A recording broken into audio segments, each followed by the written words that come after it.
Hello students, welcome to my channel Discover Social Science. We are on the last topic of this chapter, how can parties be reformed? आप देखिए ये topic challenges and this topic, these two are the most important topics from examination point of view also and knowledge point of view also. ये how can parties be reformed, ये दो parts में divided है.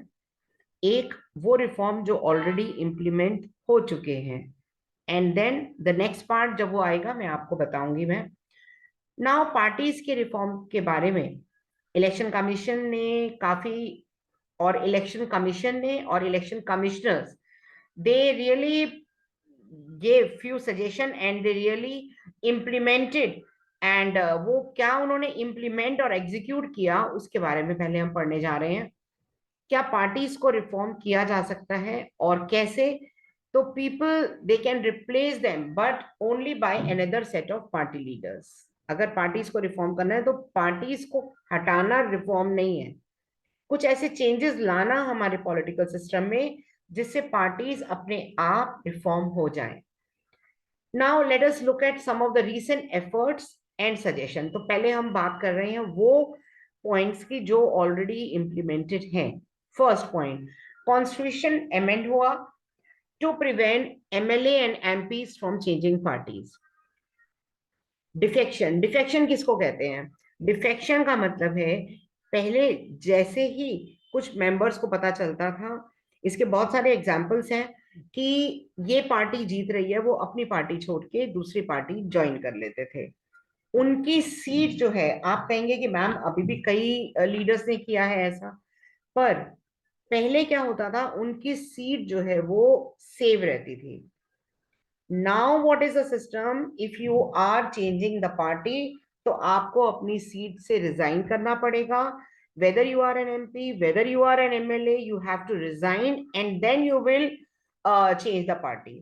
पहले क्या होता था, across the table just opposition से वो लोग जो है वो रूलिंग पार्टी में आ जाते थे. फॉर एग्जाम्पल, इंदिरा गांधी जी के कैबिनेट में जब इमरजेंसी डिक्लेयर हुई उसके बाद बाबू जगजीवन राम जी ने कांग्रेस को छोड़ दिया था. उन्हें पता चल गया था कांग्रेस का डाउनफॉल है, तो उन्होंने, उनकी सीट बची रही थी. वो एक टाइम में इंदिरा गांधी जी के राइट हैंड कहे जाते थे.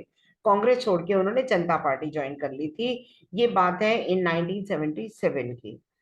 और ऐसे ही 12th क्लास की पॉलिटिकल साइंस की बुक में एक बहुत ही फेमस कार्टून है, उस समय का बहुत फेमस कार्टून. हरियाणा के एक एमएलए और गयाराम जी, और उनका नाम ही था ये, और उन्होंने 15 दिन में, इसको कहते हैं क्रॉसिंग द फ्लोर, 15 दिन में 3 बार उन्होंने पार्टी में चेंज, मतलब पार्टी चेंज करी थी 15 डेज में 3 बार. आयाराम गयाराम के नाम से ये बहुत फेमस कार्टून है 12th क्लास की पॉलिटिकल साइंस की बुक्स में. तो डिफेक्शन, ये this was done because many elected representative were indulging in defection की टू बिकम मिनिस्टर्स और फॉर कैश रिवॉर्ड्स. और डिफेक्शन जो है कि पार्टी, देखिए आपको एक एमएलए या एमपी है, उसको लोगों ने, अगर वो या कांग्रेस की या बीजेपी फॉर एग्जांपल, तो जिस पार्टी से वो बिलोंग करते हैं लोगों ने उनको उस पार्टी का मानते हुए कैंडिडेट चूज किया. लेकिन अब जब वो पार्लियामेंट में चले गए, उन्होंने फ्लोर क्रॉस कर लिया अपने पर्सनल बेनिफिट के लिए. तो ये जो पर्सनल बेनिफिट है, this is anti democratic. In order to become minister या फिर कैश रिवॉर्ड के लिए, now the law says that if any MLA or any MP changes parties, he or she will lose the seat in the legislature. ये new law, इसने defection की percentage को बहुत down किया. At the same time this has made any decent even very more difficult. MPs and MLAs have to accept whatever the party leaders decide. अब MPs और MLAs ऐसा नहीं कर सकते. आप देखिए ये ऊपर कार्टून जो है, ये इलेक्शन कमिश्नर, ये उस समय नागालैंड के थे जिन्होंने बहुत ज्यादा रिफॉर्म के लिए, आप ये देखिए इलेक्शन कोड लेकर आए थे. और नीचे ये देखिए कैप्शन में लिखा हुआ है, electoral discipline is not our cup of tea. ये लीडर्स जो हैं, ये देखिए ये जो बैग से इन्होंने ब्रीफ केसेस भरे हुए हैं ना, ये सब नोटों के हैं ये। और इलेक्शन कोड ने, इलेक्शन कमिश्नर्स ने बहुत रिफॉर्म लेकर आए थे वो। Next is about the property of the members, और ये रिफॉर्म लेकर आए थे, सुप्रीम कोर्ट में पास हुआ था, पर ये रिफॉर्म लाने वाले थे उस समय chief election commissioner mister TN Seshan. He said it is mandatory, he brought this reform कि अब ये मैंडेटरी हो गया था तब से, दैट हर एक कैंडिडेट जो इलेक्शन के लिए फाइल कर रहे हैं अपना नॉमिनेशन पेपर, उन्हें अपनी प्रॉपर्टी के डिटेल्स देने बहुत जरूरी हैं। वेदर उनके अगेंस्ट कोई क्रिमिनल केस है, प्रॉपर्टी के डिटेल्स देने बहुत जरूरी है। New system has made a lot of information available to the public. ये जैसे आप देखते हैं ना, कई बार गाने आते हैं कि हम तो जनता के सेवक हैं, या जैसे मोदी जी तो कहते ही हैं रियलिटी में, और वो करते भी हैं कि प्रधान सेवक कहते हैं वो अपने आप को, प्रधानमंत्री ना कहते हुए।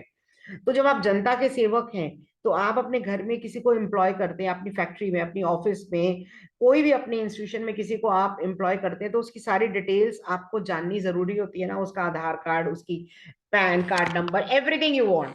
सो in the same way supreme court ने ऑर्डर पास किया इन्फ्लुएंस ऑफ मनी को रिड्यूस करने के लिए, कि हर एक कैंडिडेट के पास कितनी प्रॉपर्टी है पब्लिक को जानना जरूरी है। और अब आप देखिए जब भी इलेक्शंस होते हैं जिस भी स्टेट में होते हैं, तो न्यूज़पेपर में उनके बारे में, उनकी एजुकेशनल क्वालिफिकेशन, उनकी कार, उनकी बैंक बैलेंस। अब आप कहेंगे कि मैम ये तो पर्सनल डिटेल है। यस, पर्सनल डिटेल है, पब्लिक नहीं होनी चाहिए। लेकिन ये पर्सनल डिटेल पब्लिक क्यों होती है? क्योंकि आप पब्लिक सर्वेंट बनने जा रहे हो।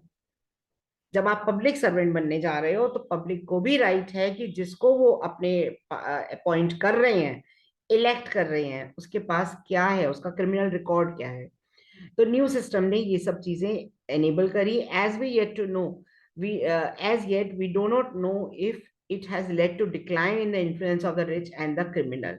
लेकिन फिर भी इससे सिस्टम में काफी चेंजेस जो हैं वो आई, और लीडर्स के ऊपर, जो पॉलिटिकल पार्टीज के, उनके ऊपर काफी इफेक्ट हुआ। नेक्स्ट, बिसाइड्स दीज, अब ये देखिए ये लाइन लिखी हुई है that these are, besides these many suggestions are made to reform political parties.